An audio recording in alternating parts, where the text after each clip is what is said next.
hoje o nosso foco é essa escalada recente e bem perigosa entre Irã e Israel.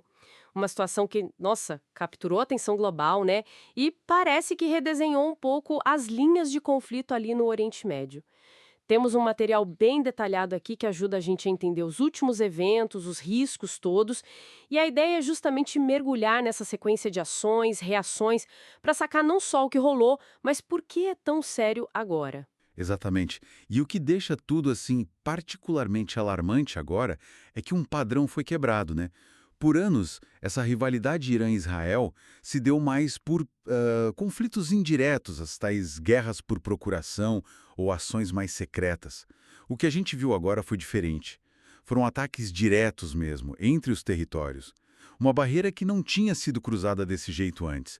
E isso, olha, muda bastante a dinâmica na região. Vamos então para o gatilho, né? O que parece ter iniciado essa fase mais aguda foi aquele ataque aéreo que todo mundo atribui a Israel contra o consulado iraniano, lá em Damasco, na Síria.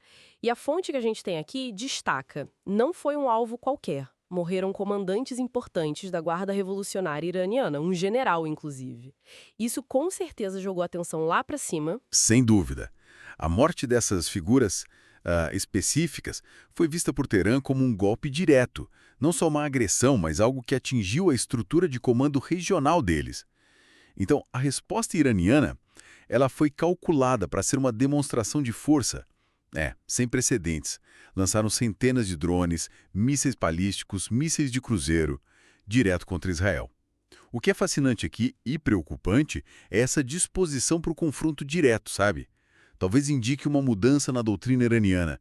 Talvez sentiram que precisavam restabelecer alguma linha vermelha. Essa quantidade enorme de projéteis, ainda que a maioria tenha sido interceptada, né, com a ajuda de aliados e pelo sistema de defesa de Israel, mas marcou um momento histórico, sem dúvida. E aí, diante disso, como Israel reagiu? Teve uma certa contenção no início, mas depois vieram os ataques. Sim, sim. Depois de alguma deliberação interna e também pressão internacional para ter moderação, Israel parece ter optado por uma resposta que foi descrita como limitada, mas clara.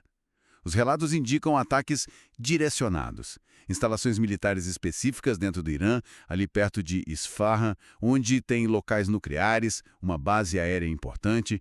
A mensagem parecia ser: olha, a gente consegue atingir vocês diretamente, mesmo em locais sensíveis. É aqui que o risco do ciclo vicioso fica muito palpável, né? Uma ação leva a outra reação, talvez maior. Não, claro. Mas o material também alerta para o risco de um incêndio maior, não é?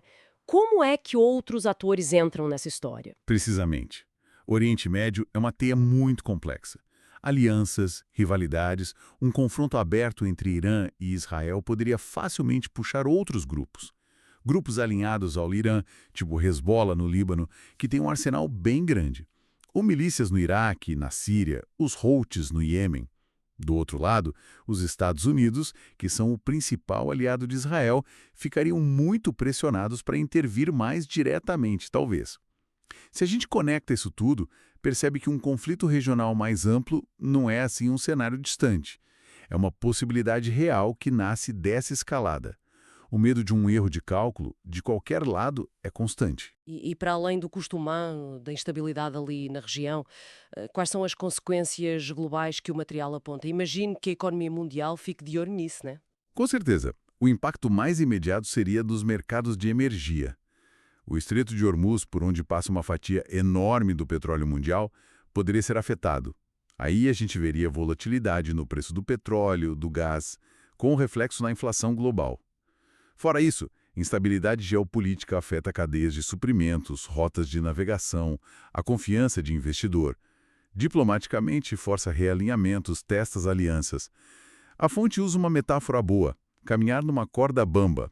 Descreve bem o equilíbrio delicado do momento. Então, resumindo um pouco, estamos num capítulo novo e bem perigoso dessa rivalidade Irã-Israel. Marcado por confrontos diretos que quebraram tabus anteriores, o risco de escalar para um conflito regional ou até maior é bem real, com consequências econômicas, geopolíticas, globais. E as declarações dos dois lados não mostram muita vontade de recuar totalmente. Exato. E isso nos deixa com uma reflexão importante. Pensando no que a gente leu, num ambiente tão carregado, onde os dois lados já mostraram que podem e querem cruzar linhas vermelhas que antes pareciam intocáveis, até que ponto essa lógica de retaliação limitada, calculada, funciona mesmo como um freio? Ou será que cada resposta dessas, por mais medida que seja na intenção, acaba inevitavelmente empurrando todo mundo um passo mais perto de uma guerra total? Uma guerra que, em teoria, ninguém diz querer. É a pergunta que fica no ar, né? Bem tensa.